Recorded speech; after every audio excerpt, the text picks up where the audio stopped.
Welcome to the Orlando Lions Den Podcast, your number one Orlando City podcast. For the fans, by the fans. For the fans, by the fans.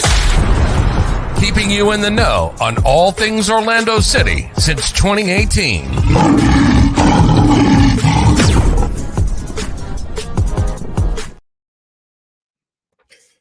Hello. We're back in a winning fashion. Welcome to another edition of Orlando Lions Den Podcast. It's Alex Brown. I'm back as the host this week. We got Eddie and Mike with me. Going to talk about the Austin match and look forward a little bit to this weekend against the Red Bulls. So thank you guys for tagging along and giving it a listen. We'll start off with our man Eddie. How you doing tonight, Eddie? Feeling good? Yeah, I'm feeling good, man. Anytime we come after a win, it's always positive, and we'll talk about the details. But yeah, man, I was getting some flashbacks from the old days with the losses. Yeah, positives will be they'll be there. I'll say that. I think tonight, but yeah, we got the dub. So that's at the end of the day. Results are what matters. Mike, my man, just hit a parlay. How you feeling? I mean, it's always good when a parlay hits, and especially Bing Bong when it's the Knicks, you know. So I feel nice about that. But we got to win. We needed it. We said last week on the pod that a win was necessary. I said we were going to win 2-0 because we needed to, and that's exactly what happened. So Mike Stradamus is here, and hopefully I am right a lot more this season. Yeah. We could hope. That was a good shout for sure. The 2-0. And unlike Reese Davis, I'm not going to say that it is what did he say? It's a sure thing that you hit that. Low risk. Yeah, gambling is no risk. That is that's the opposite of what gambling is. That's how I understand gambling. That's what the word gambling means. I'm going to gamble on making this exit. I'm going to gamble that I could cross these train tracks when the train's coming. Guys, gambling is a risk. If you have a problem, call 1-800-GAMBLER or whatever the hell the number is. Don't take gambling advice from me. Right. You seem to be doing all right though. That's for sure. I'm doing okay. You know. Yeah. I'm just gonna bet on that 2-0. I'm doing better than Shohei Ohtani right now. I'll tell you that. Oh, that's it. Yeah. I mean, not financially, but that's true. At least, hey, if you can't have somebody steal $4.3 million from you if you don't have $4.3 million. Darn tootin'. That's the trick. Yeah. All right, we'll get into our sponsors. We'll start off first with our man over here, Eddie the commish. As you guys know him as Eddie Cruz, Comparion Insurance Agency. He works for Liberty Mutual.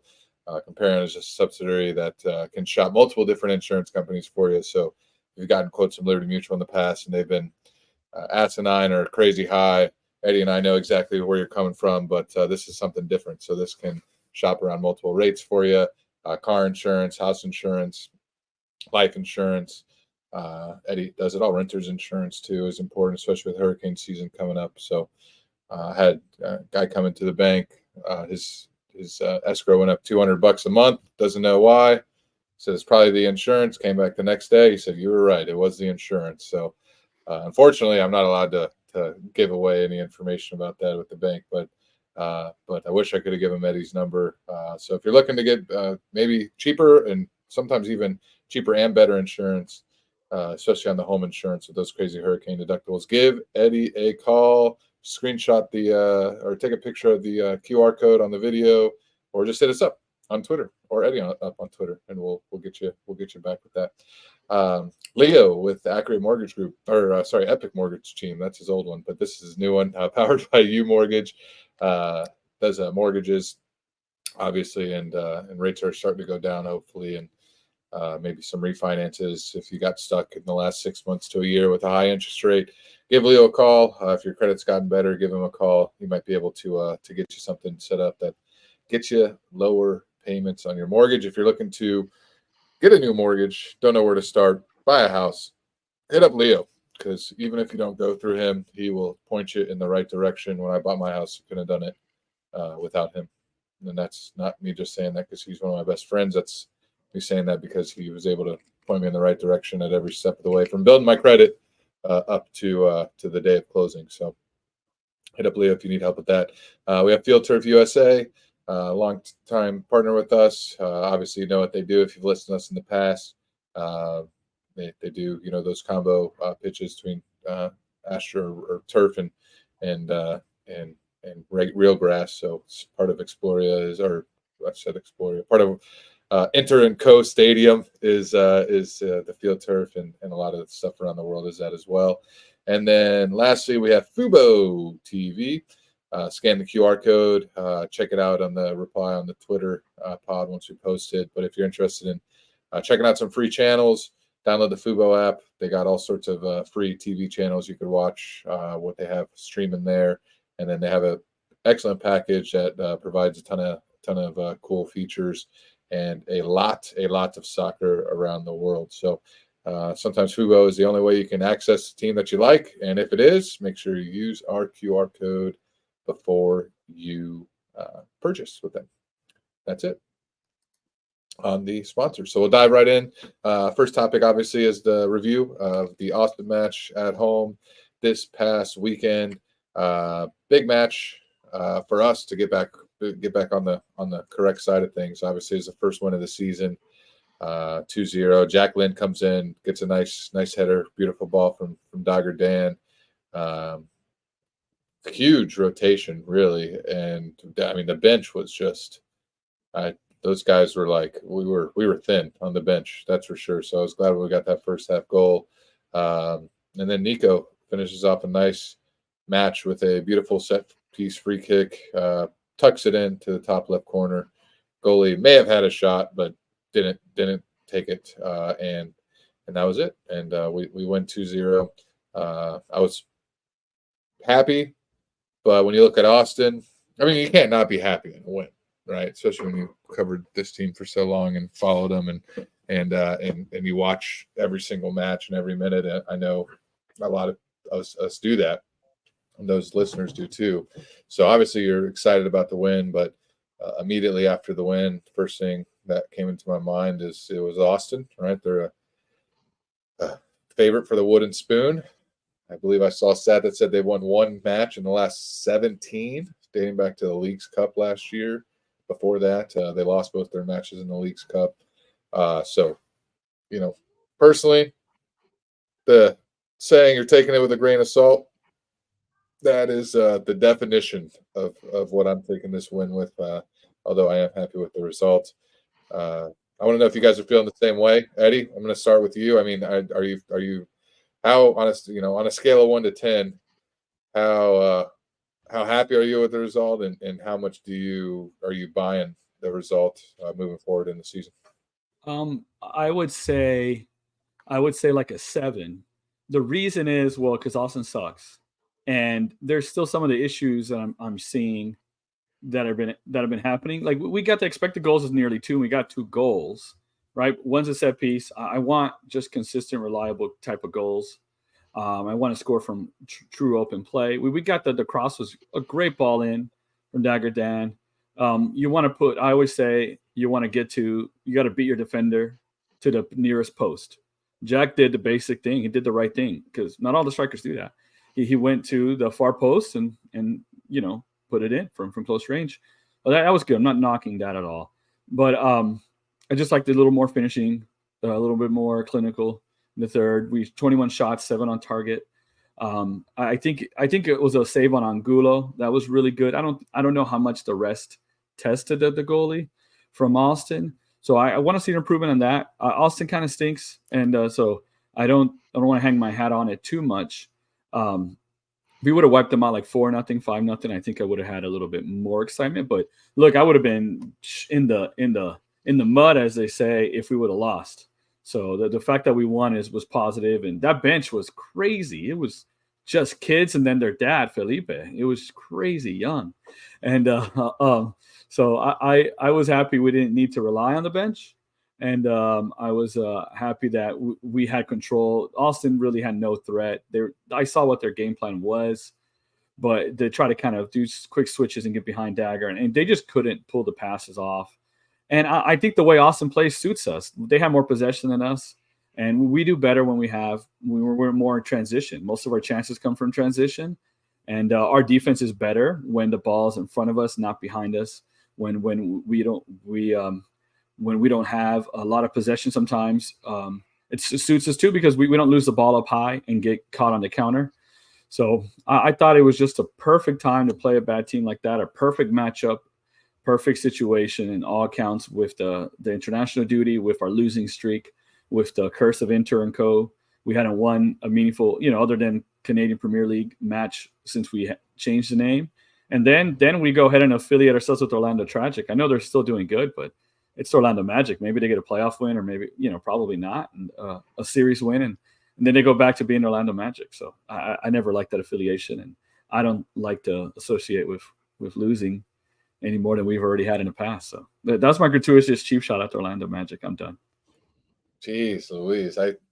First season tickets I ever had was the Orlando Magic. So that was way back in when the year we went to the finals. So it's a good time to have it right now. They're on the upward trend.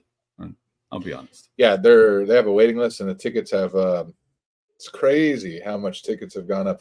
I saw somebody just kind of squirreling here, but my buddy Richard and I, we looked up season tickets, and they've gone up like literally 5 times the amount than what they were when the new stadium opened.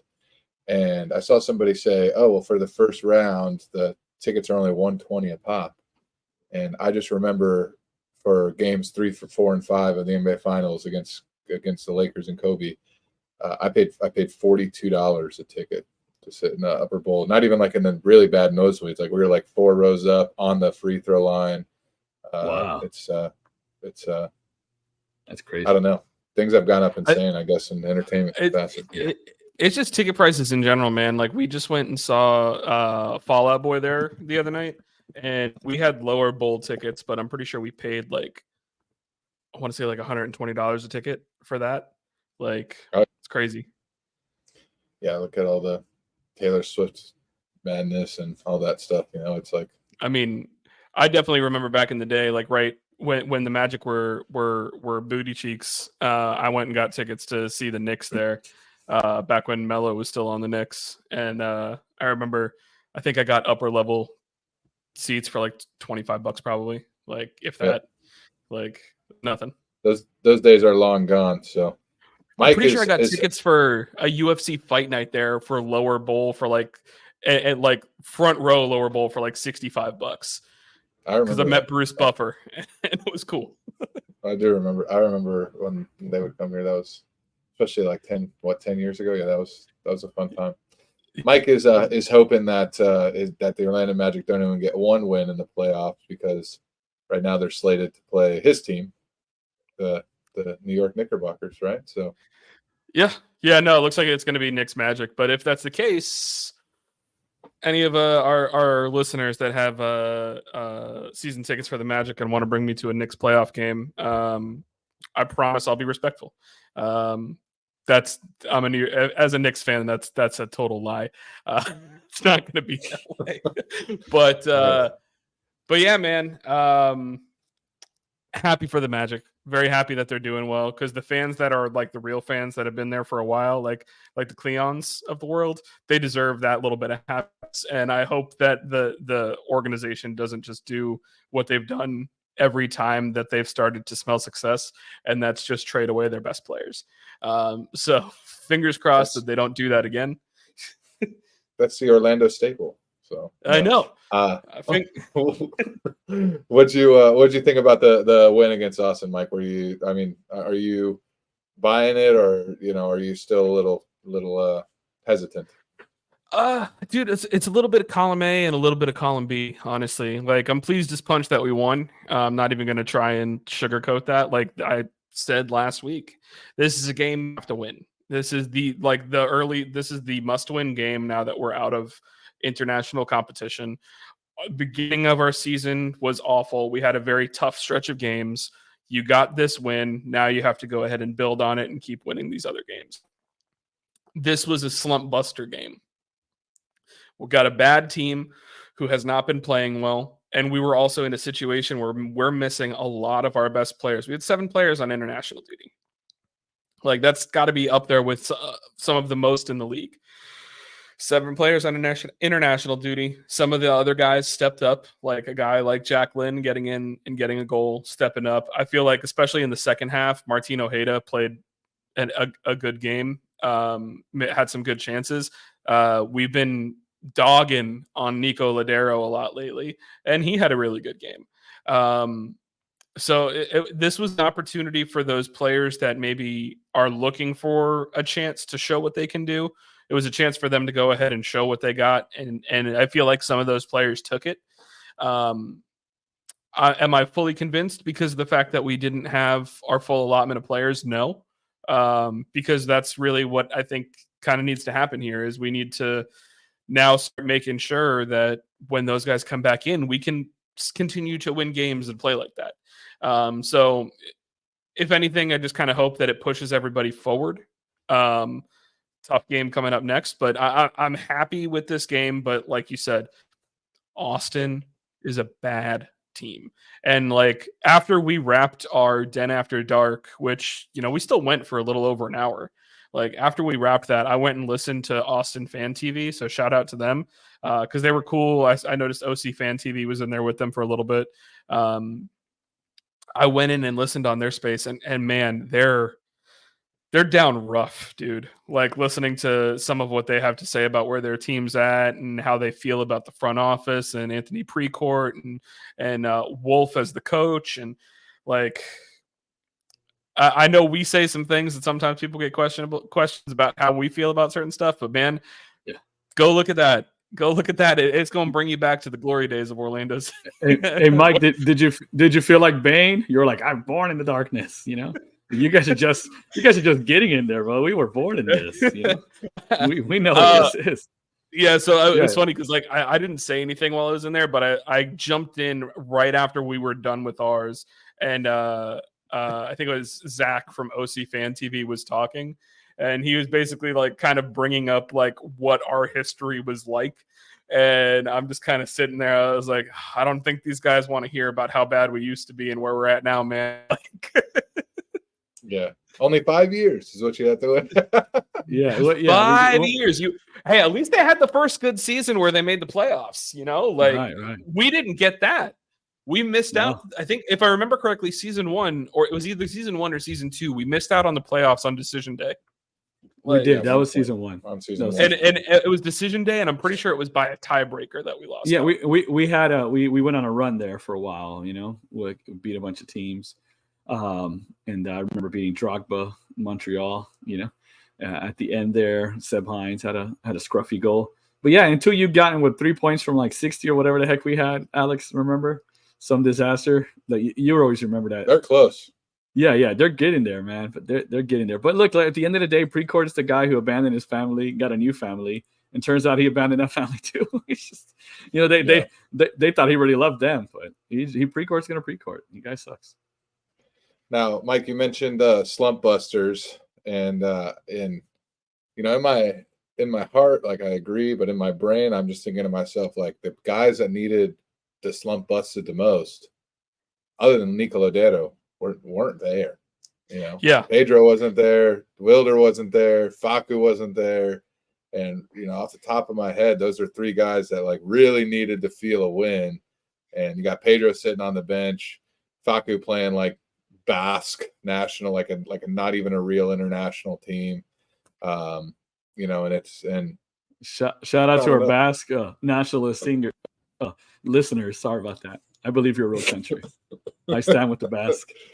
But you know, anyways, I think the you know, the slump buster thing is good for the badge and for Poppy and for the fans, really a lot for the fans. But like I said, I think the guys that needed it the most weren't there. So that'll be interesting to see how they come back.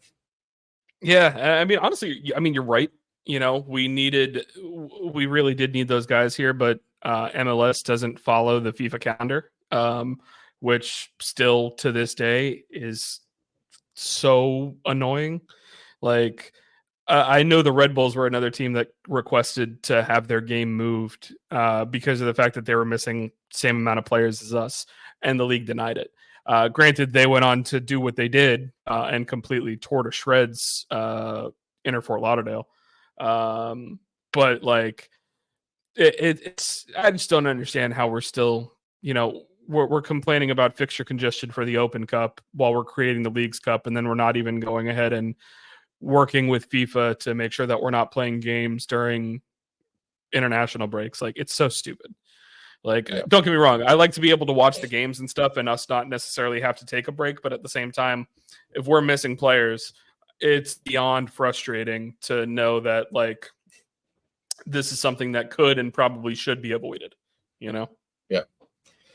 All right. And last thing I want to talk about the Austin match, because I feel like it's important to touch on this. I know a lot of listeners are going to want to, hear our opinion and see what we're thinking as far as Mr. Jack Lynn goes. So he gets his first start and gets the first goal, heads it in, and ends up being the game-winning goal for the match. What were your thoughts on Jack Lynn? I'll wait to tell you how I felt about him. You listened to the Den After Dark, you heard a little bit of it. But Eddie, let's start with Mike. Mike, did you have any thoughts on Mr. Lynn? He was fine. I'm very, very happy for him that he got a goal. Like, super stoked. He works his butt off with OCB. He's been a good sport since he came in. So, before I say anything that's going to be perceived as negative, I just want to say I'm really happy for the guy. But the goal that he scored is a goal that, all target strikers should score. You should be getting yourself in that position. You should be making the smart header down to the ground so that the keeper can't go ahead and get their hands on it. Like, he did everything that he should do, but everything that Duncan's also going to do. So I don't think he did anything to, like, win a starting job or anything like that. I feel like he played a fine game. But the Poppy system, strikers go ghost sometimes. And that was no different with Jack Lynn than it is with Duncan Maguire, than it was with Urchin Kara. Like, sometimes the striker just kind of goes missing in the system and you don't see them really getting many touches. And he didn't do anything to say, for me to say that, like, yeah, no, I need him starting now going forward. He played a good game. He was fine, but it wasn't anything for me that I was like, Jack Lynn's my guy going forward now. Yeah, for me, he was ghost for 89 and a half minutes, or however many he played, minus 30 seconds. He got himself, like I said, in the right position, and he capitalized on his chance, which I am happy for that, and I'm glad he did that. Is he anywhere near being the starter for me? Absolutely not.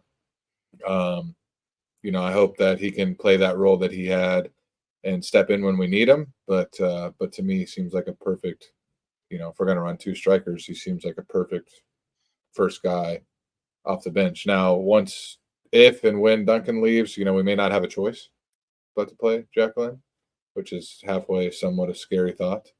But I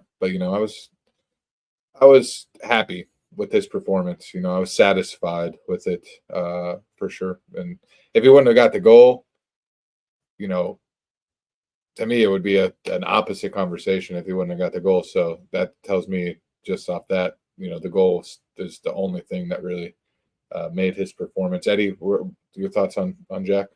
Yeah, Jack's a smart player, good, high IQ, kind of working class, brings lunch bill to work kind of thing, hard hat kind of guy. So they showed in this extra large. Yeah. Jeez. Yeah. So, it showed in this match.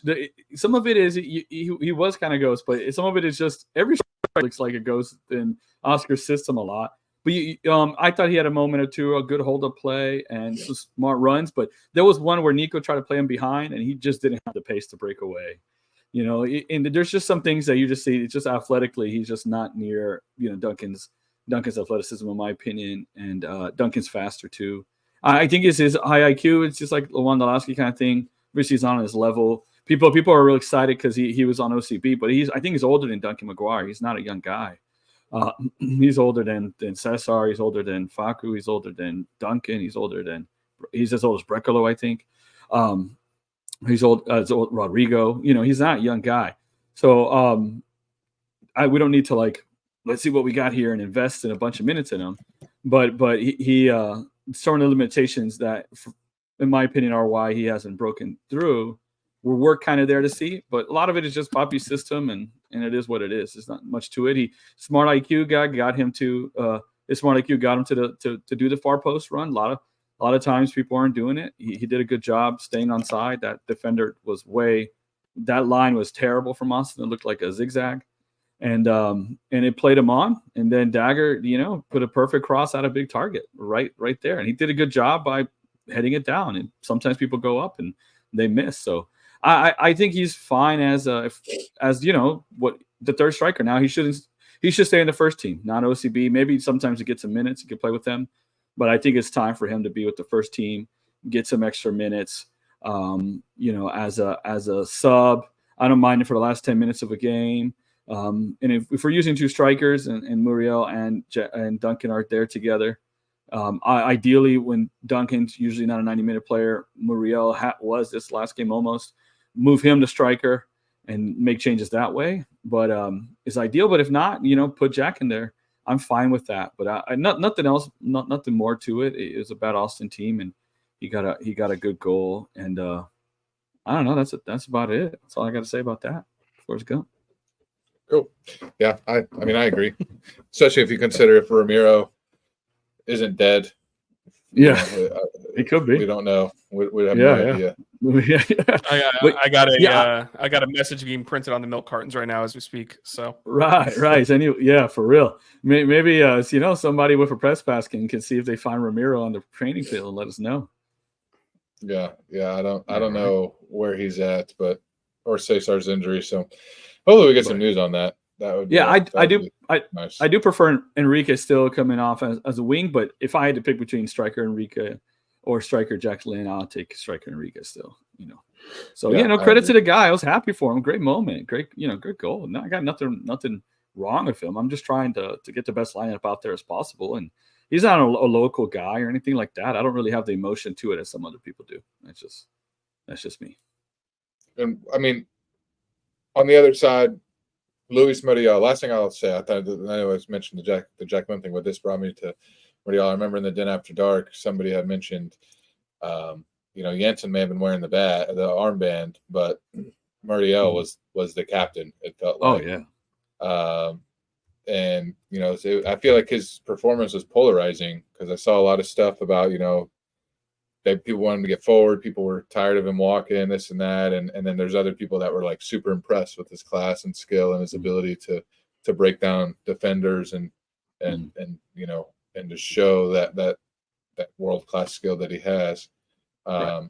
Which fence are you guys on, Eddie? Yeah. For me, I put on a bit of a rant on Den After Dark about that because honestly, I think our fan base likes work rate, working class, that hustle merchant kind of guy. That's probably why the Jack Lynn calls the start are happening. And to be honest here, and to me, Muriel the ball sticks to his feet a lot. Sometimes sometimes the pass comes in, the touch isn't great. Like Zlatan talked about this in MLS, these passes don't come in the right way, the right spin to the right foot a lot. And, it takes some adaptation. He's over here getting bricks sent at him sometimes. So he doesn't bring everything down perfectly. But I thought the way he dribbled just around people and smoothness, a lot of these great players walk around all the time. You don't need to like run all the time. Sometimes in his role, if he's going to be the underneath striker, you need to find space. You need to pick your head up. You need to scan. You need to take a look. And to me, when he needs to get by someone, he does. He makes some moves. He dribbles. He'll nutmeg him, whatever, like he did in this last match. There was one time where he skinned 3 people at the top of the box, just went around them easily. And I thought the way he was getting through traffic and making himself available in the middle of the pitch in our half, he was releasing Dagger Dan. We were talking about how great of a game Dagger Dan had. Dagger Dan got the ball in a lot of dangerous areas because of Luis Muriel. And Ojeda was running like a horse out there too, and they were overlapping. And that was Muriel scooting someone in the middle of the pitch and getting it to him. He almost got a goal. He created some chances for Ojeda. Part of that 1.96 XG that we got, that was Muriel's doing. He's been the guy getting shots, creating shots and getting shots on target. more than most recently. The last few games, I think he's getting used to it. Oscar said it's going to take some time. And at Atalanta, he played. They played a 3-4-3. They played a 3-5-2. So he normally played with someone else in some capacity. So it suits him. He'll be fine. His work rate on defense isn't going to be like Mauricio. We are going to suffer some when it comes to his defensive work rate. Other people are going to have to pick up the slack. It is what it is. Nico's ran like 9 miles. He obviously picked up some of that slack because we're kind of more or less playing an empty bucket. So we have less numbers in midfield than we did last year. That's part of it. To me, a trade-off is in walking. We had this with Nani. Nani, we haven't had a guy take over and win a game since Nani. Facu doesn't do it. Ojeda doesn't do it. Jack Lynn's not going to do it. Duncan does not do it. So sometimes you get a trade-off where the person conserves some energy and scores a banger or skins 2 people to create a chance. And then he walks around a little bit. It's really not out of the norm if you watch better football. It's not out of the norm. It's not really a big deal to me. I think the trade-off is worth it. He's still acclimating to a new league, different style. He played in Italy. They play slower, more physical. And it's hot as hell still, man. Even the humidity. I know he's Colombian, but he hasn't been there in a while. It takes some time to adapt. And I don't have a problem with it. I just think our fan base misunderstands good players. They went after Laren. They went after Kaká, $7 million to chill. I remember me and you arguing about that at work, Alex, when I first met you. Nani's walking around and whatever. It's the same thing. Anytime we got someone good, we're going to rate some hustle merchant over them. I'm sure people are going to be like, "Oh, Jack Lynn scored and Muriel didn't." Like just goals are the entire indication of a good performance. That's just surface level football thinking to think that's the only way you could tell if someone had a good match is whether they scored a header from point blank range or if they did all their other stuff that Muriel did. So I just think it's a blind spot in our fan base. I think fan base is a bit kind of caught up on this blue collar stuff, and sometimes the people who are just better than everyone else and try stuff, and it sometimes doesn't come off. It bothers the fan base. Fan base rather Kaká square one to Eric Avila than to try to take 2 people on. And I'm like, take 4 people on instead of square to Eric Avila. Don't pass it back to Kyle Smith as the 6. He played fine, but he's just going to pass it one time. Take 2 people on instead. That's what I think. Shoot from 30. You're Luis Muriel. So, I mean, I'll just kind of add into that. I'll just add on to that too, just because I hate to bring up our neighbors to the south, but they got a number 10 who is notorious for when he's not with the ball or in an attacking motion, he's walking. There's been a lot of study on the fact of how much that actually walks instead of runs during a game. And he's, depending on what camp you're in, he's the best player to ever kick a ball in the history of the sport, you know? So I agree with you on the fact of that. And there's so much that you can kind of see in the fact that in the past couple weeks, he's learning how to play with his new teammates. There's going to be some things that need to be worked out along the way. I think that what he's doing has been successful so far. And I liked a lot of what I saw in this game, but it's because he's learned this time in particular. It's because it looks like he's learning how to better interact with Nico and Ojeda. Those are the 2 guys that he's going to occupy similar spaces with. And when you're occupying similar spaces as other players, you need to make sure that you're not stepping on each other's toes and doing the kind of work that's redundant or getting in the same area as the same person at the same time. So I feel like we're starting to see those kind of improvements, and the relationship that I think he started to get with some of the wide players, like specifically a little bit with Santos, especially with Dagger Dan, that stuff is growing. And he's not going to play as a pure attacking striker. He's going to play as a little bit more of a recessed striker who's going to help create for the wingers, which is what Poppy wants. So I think that this is something that's going to be very, very good. It's just, it takes time, it takes time. And I think we're on the right track. And Mike, every single successful Oscar team has a guy in the middle pulling the strings. Oscar was that guy. It was called El Generalito. He was little general because he pulled in the strings in the midfield. That's what he likes to do. So we have someone that is going to do that. And sometimes if you're in a good position and you're where you need to be, well, why do you got to run? Just what's your spot? What do you got to run for? Well, what are you running at? Where are you going? You know, and you know how to get a bad touch. You know it's harder to get a good touch on the ball when you're running. How about when someone passes to you, you're in a good spot. Sometimes people run into space because they can't handle being around defenders. He doesn't care if you're around a defender. He finds a little pocket, he skins that dude, and then he pings it 40 yards right into the Dagger Dance path. So at some point, you guys people ever watch Pirlo play? Did he run around? The guy looked like he could just drink wine when he played. It was smooth because positioning, awareness, IQ, ability, passing range, technical ability. So I think eventually our fan base will turn on Muriel. And you could check jersey sales, and Jack Lynn will have more jersey sales than Muriel. That's just what we do. I was going to just add, it's funny that you said that because I will say that Pirlo was one of my first all-time favorite players just because of the fact that I also looked at myself as being like a free kick specialist, and that's what he was with AC Milan at the time when I fell in love with his play. But yeah, dude's walking 80% of the game. But the only thing that I would ask that I'd like to see more out of Muriel at this time is just there's so many situations where we're whipping crosses into the box, and sometimes he's just not making runs at all. He's just kind of still sitting towards the top of the 18. I still want to see him getting more involved in the box just because I know he's got that in him to get a header on the end of it or something like that. So that's where I still just want to see a little bit more out of him. But I agree with you for the most part. Like he's learning how to play with the other attackers that he occupies space with. That takes a little bit of time, but it's progressing positively right now. Right. And crosses in the air, I know despite our goals this year, overall, most teams do not score with crosses in the air. They score on pullbacks.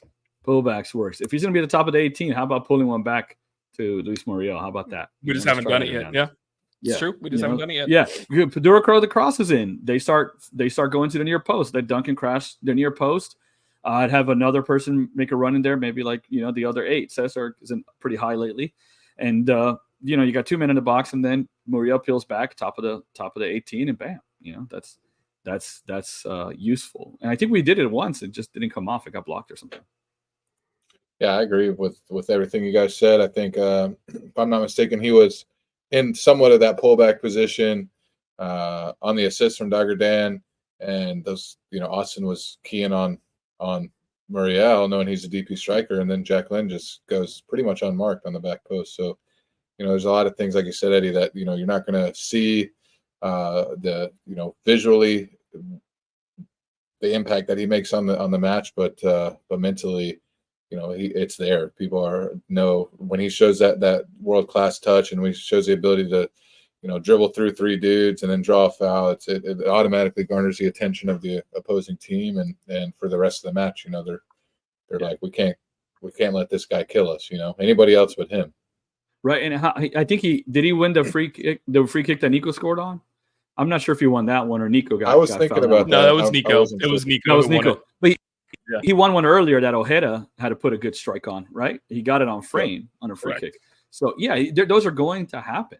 Because of the way he by taking people on, or you can square it back to to someone else, to square it back to someone else, or you could try to shoot, hope you get a rebound, score, or get fouled near the box. I don't know. Depends what your objective is in the sport. If you're looking to score goals, then I think you need to try to score goals. Yeah. All right, let's move on. We'll talk about our stock up, stock down. I'll start. My stock up is it's hard for me. Dagger Dan, man of the match, best player on the pitch. But I'll be honest, his stock's already been the only guy that's been up for me really all season was him. So I'm going to go with Nico Lodeiro because the opposite. He was about as low of a stock that you can have. I was ready to just be like, we made the totally wrong decision on the 10 that we got. And this gave me, I'd say the most hope I got from this game isn't that, we got out of the slump or that we're going to be a different team moving forward. Baby steps for me is Nico played like the guy that we wanted him to play like when we signed him. So that's a big step moving forward. And my stock down, I said this on the Den After Dark, is Facundo Torres. Not even in the lineup, didn't even play. He's in wherever he was. And the game just looked a lot more free with him without him on the pitch. People don't depend on him. The guys looked like they worked a lot better together. Ojeda wants that spot for sure. And I don't know, it looked like it opened up, with Ojeda, like you said, Eddie, Ojeda and Dagger Dan, they look like, the awesome fullback, the winger pairings that we've had in the past under Poppy. That's what those two look like out there on the right wing for the majority of the game. So I love Facu, one of my favorite players to ever wear purple, but I think it may be time to put him on the bench. If we're going to continue to start Angulo, if Oscar Perea won't let his Colombian roots go away and he won't put Angulo on the bench, I think if you ask me, Ojeda or Facu starting on the right, I'm taking Ojeda now. Even last year, I was taking Ojeda. I mean, look at what he did with his goals plus assists per 90. He's one of the most productive players in the league last year. At this point, I think it's on the verge of being a no-brainer, in my opinion. So that's my stock down. Mike? So stock up, I'm going to just echo what you started with, and I'm just going to go ahead and give it to Dagger Dan. What he showed in this game is if he can be as consistent, like that performance, if he can replicate this consistency week over week, he's going to be one of the best right backs in the league. For a guy who came in as someone who's not known for being a fullback, who's known for being more of an 8, he's got the athleticism to go up and down the field. He's got a great cross. He's a good passer of the ball. He needs to be a little bit smarter with taking people on. Sometimes he does get himself into predicaments where he gets caught trying to take on 2 players and just loses possession, and we can get caught out sometimes with that. But I think that was one of his better performances in purple. He's been one of our better players, if not our best player this season so far. But I want to give him the shout out just because I think he was our man of the match easily in that game. And as far as stock down goes, I'm kind of struggling with it because I felt like it was a pretty good team performance all around. So if I'm going to give a stock down anywhere, I know when we talked to the guys from LPO on Den After Dark, they said that Pedro was not in the team because they're getting ready for Copa America and they want to try other players. But like he didn't even make the bench in their friendly the other night. So I'm going to give a stock down to Pedro because I'm kind of confused what's going on there. Obviously, Mason came in and pitched a shutout. He really didn't have a whole lot of work to do. And Mason also got to show off the fact that his arm is an absolute cannon, and it doesn't make sense. He 100% just threw that ball at the end because of the fact that he's like, I didn't get to throw anything today. I'm going to do it. Which is funny to me. But no, it is. It was past the halfway line. Exactly. It was by like 10, 15 yards. He's got an absolute rocket of an arm that JJ needs to McCarthy do wishes he had. Right. Your future quarterback. Yeah. Hey, look, I got. I would love Brock Purdy to get that arm. It's a banana fan. But imagine Mason should do that thing where you throw the frisbee and the dog goes. Like that dog would be on Church Street, fetching it. Mason got a chooch, man, just out there. But yeah, Eddie, your stock up. Yeah. Oh, go ahead, I don't think you were done, Mike. I'm sorry. No, you're good. I was just gonna say, but yeah, Pedro's been below expectations to start this season. Mason coming in and getting a shutout. Depending on what travel and whatnot looks like for Peru, I wouldn't be surprised if Mason starts against the Red Bulls too. And if he has a good performance there, who knows what happens? But Pedro's got to be better. You're one of the best paid keepers in the league. You need to play like it. And right now you're on international duty and you're not playing. And the guy who's playing is pitching a shutout, even if he didn't have a lot of work to do. So I hope that he takes that as motivation. And that's the end of my rant. Okay. Stock up. I disagree. Stock up. No, Dagger deserves it, but I don't want to be redundant. I'm going to give it to Muriel. I'm going to do a duel, Muriel and Nico. I thought they both had good games, Nico works hard always, but this time it was just what I liked is that passing was coming off more. Some of those switches, he wasn't hitting them quite right. The last few matches, I was like, this guy's ball striking sucks. Right before he hit the free kick and he scored it. So I was like, it didn't look like it went fast. A little bit of a changeup, but he placed it so well that it didn't matter. But I was like, man, I don't want him to be kicking his free kick, and then he made it. And Mario, I thought it's not a coincidence we had a good offensive game when he had his best match. So, I also want to shout out to Kyle Smith. It makes sense. People were asking why isn't Dagger playing there? Well, because Kyle Smith was the one sitting deeper. Dagger's never been like a 6.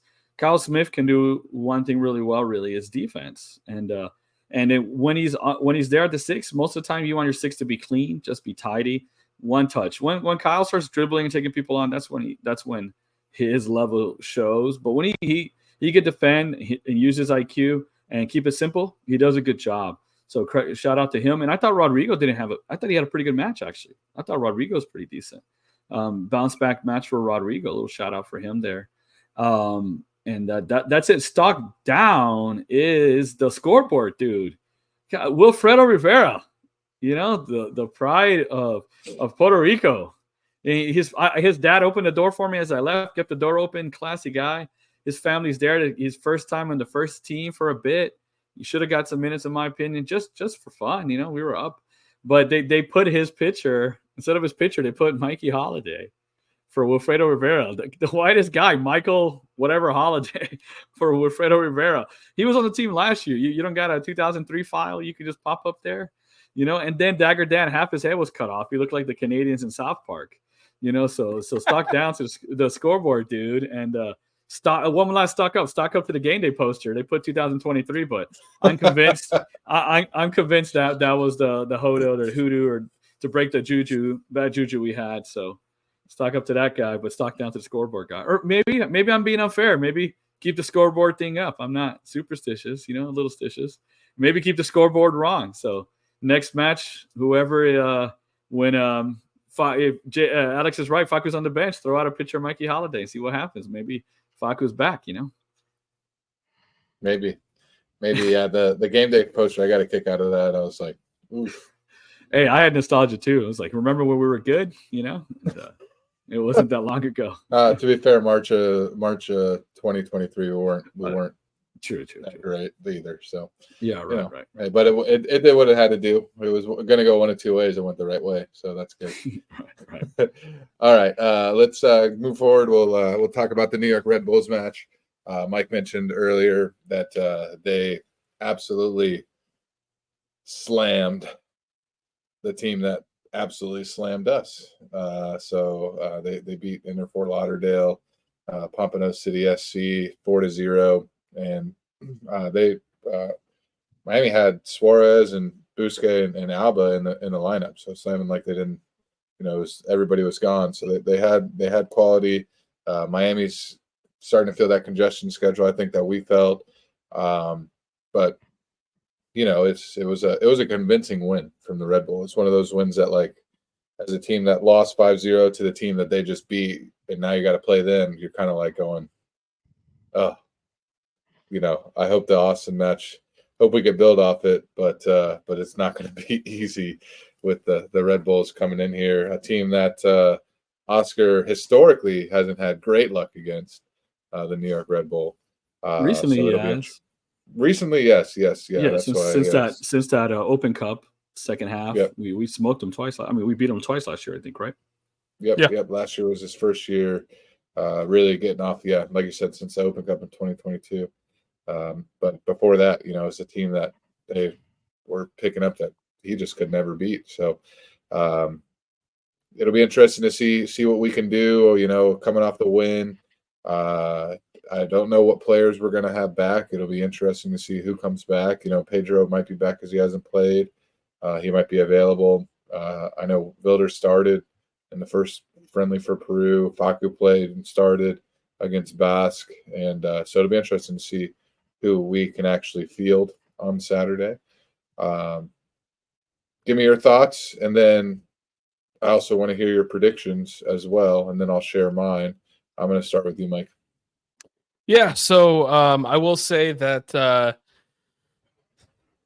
This is a really interesting game because I feel like they came out super motivated against Miami, especially like a guy like Lewis Morgan, who was traded because of the fact that they were inept at the time.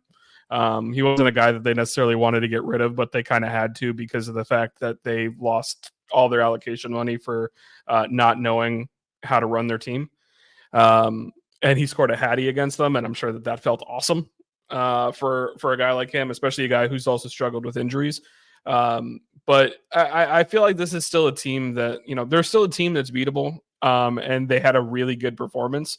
And maybe you can kind of catch them on that high and get them down. I'm expecting it to be kind of a super defensive game because I think that's kind of what we need right now. Like we've been, we're not scoring at a crazy clip right now. They had one game where they did score at a crazy clip, so we might need to just kind of bring them back down to earth. And the star player Forsberg is apparently going through it right now, considering his wife decided to go ahead and air their dirty laundry all over Instagram, and mentioned that I guess she was not aware of his plans to go play in New York, that he kind of just ghosted the whole family, her and the kids. So now apparently he's getting a divorce, and that was just kind of publicly aired. So his head might not be in the game if he's back from international duty and he plays, because it's a lot of stuff going on. So as far as predictions go, I'm going to go ahead and say I really want a win here, but I'm going to go with a 1-1 draw because I feel like we're going to be able to catch them coming from their high, but I don't think we're going to be able to fully capitalize on it.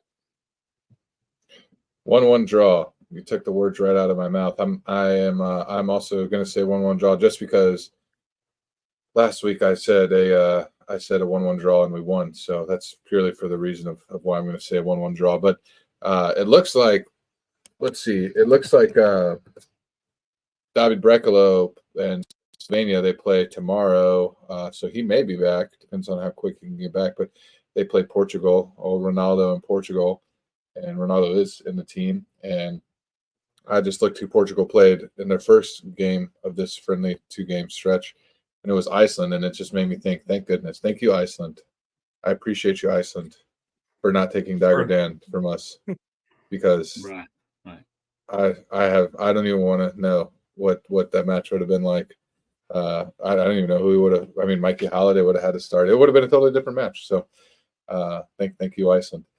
For that, Eddie, your preview and predictions on the Red Bull match. What do you think is going to happen? You know what they say, like in Mike the Gambler racket, the 1-1 draw. I see it happening.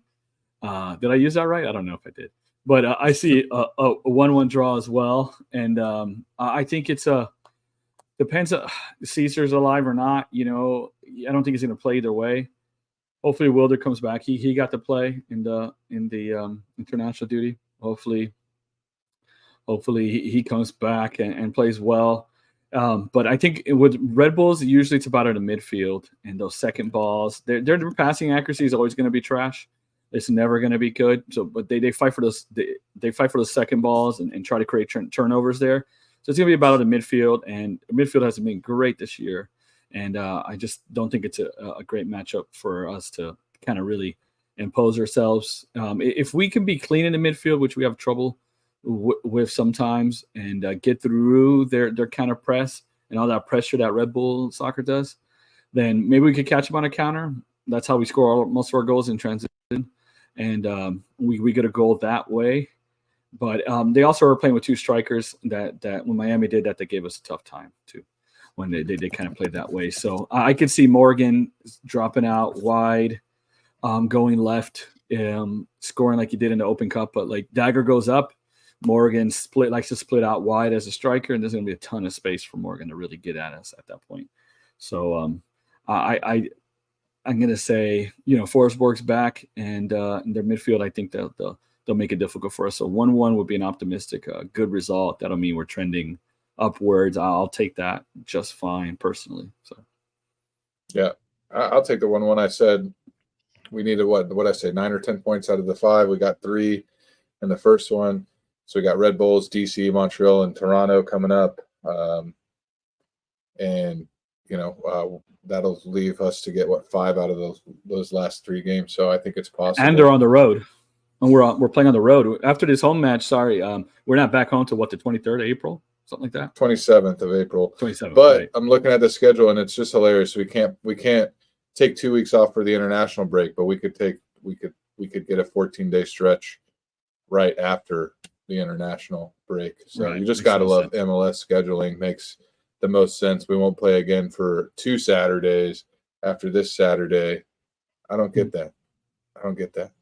What happened is it was congested, and they, when people are making work, and you're that one guy who's got like that weird shift from like 4 to 1. You're like, what happened?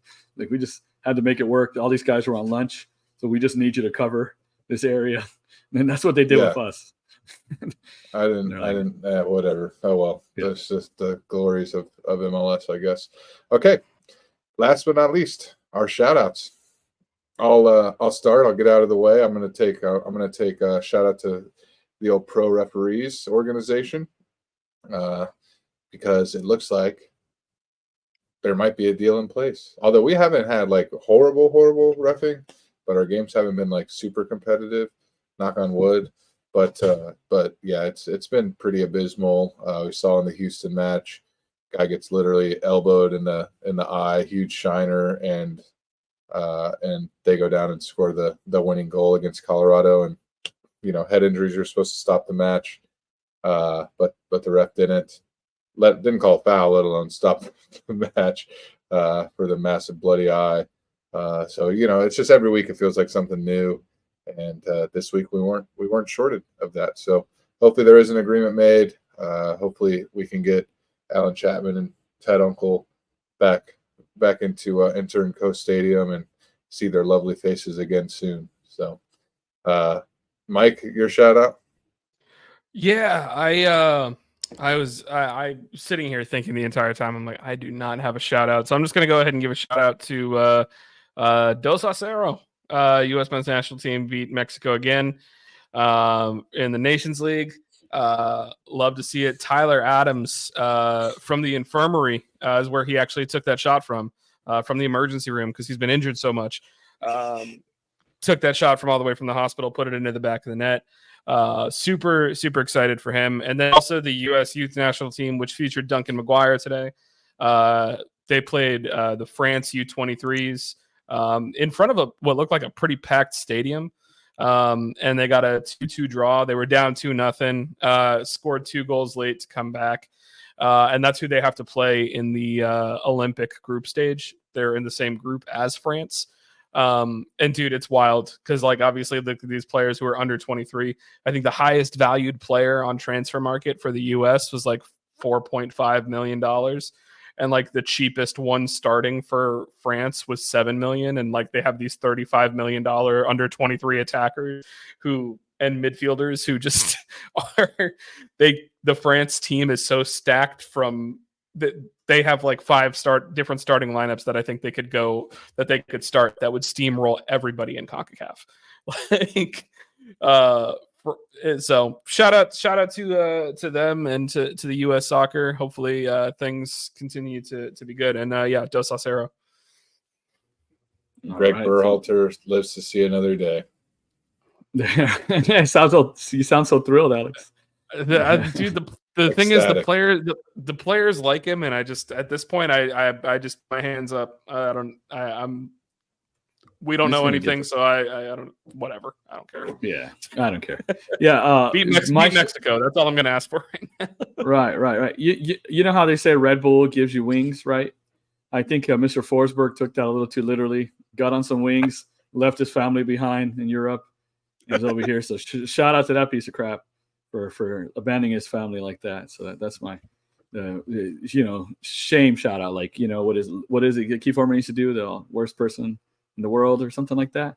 So that shout out to the worst person in MLS. It would be I would love for Wilder to come back and just wilder him, just 2-foot him, just for what he did to his family. And good for her for throwing that out there like that. Normally I'm like, keep your business private, but you know what? I was like, you go, girl, when I was reading it. I'm not going to pretend I wasn't. So a little shout out to that. A little shout out to Mount Verde Academy, making my daughter's dreams come true. Love you guys. Appreciate you. Awesome. Yeah. Congrats. Love it. I'm going to also add real quick that our guys on international duty, all the last games that they have are tomorrow. So hopefully everyone comes back on Wednesday. Fingers crossed. We should have Pedro, Wilder, Facundo, Brecalo. I don't know about like Salim and Loyola and stuff, but Duncan played today, so he should be back. So keep him fingers crossed on all that stuff. Right. Nice. Right. And of course, shout out to our man Alex Ryder and Kayla going through some stuff, and we're here supporting them, and they're in our thoughts, and shout out to them as well. This podcast has been like a family to all of us, and it's always good to have community. There's a lot of issues with isolation these days, and especially for men. So it's good to be part of a group that like a family like this, and we're out there with Kayla and Alex, all of that stuff. So appreciate you guys. And also, while we're at it, the Fantasy Football League too, because that extended our family a little bit from starting. Manscaped League One. Where are we at? I think we got League 2 coming in next year, right? So it'll be even more fun. Field Turf League 2. Yep. Yeah. There we go. Right, yeah. The two defunct. Well, one fully defunct, one banned us sponsors. So I take no responsibility, despite probably my fault. All right. Well, that'll wrap it up. Saturday, 7:30 p.m. New York Red Bulls at home. We're calling the 1-1 draw. Hopefully, we can get a little bit more than that. And if we can beat them, I think all of us would agree that would be a much bigger step forward in getting off of the horrible schneid that we've been on. So thank you guys as always for listening. We appreciate all you guys, and don't forget to come tune in to the Den After Dark Saturday after the match. It's a home match, so we'll start it probably about 30 minutes after, try and get everybody on the ride home, give them something to listen to. But as always, we appreciate y'all so much, and vamos Orlando. See y'all. Thanks for joining us this week on the Orlando Lions Den podcast. Don't forget to follow us at Orlando Lions Den on Twitter, Facebook, and Instagram. See you next week in the Den.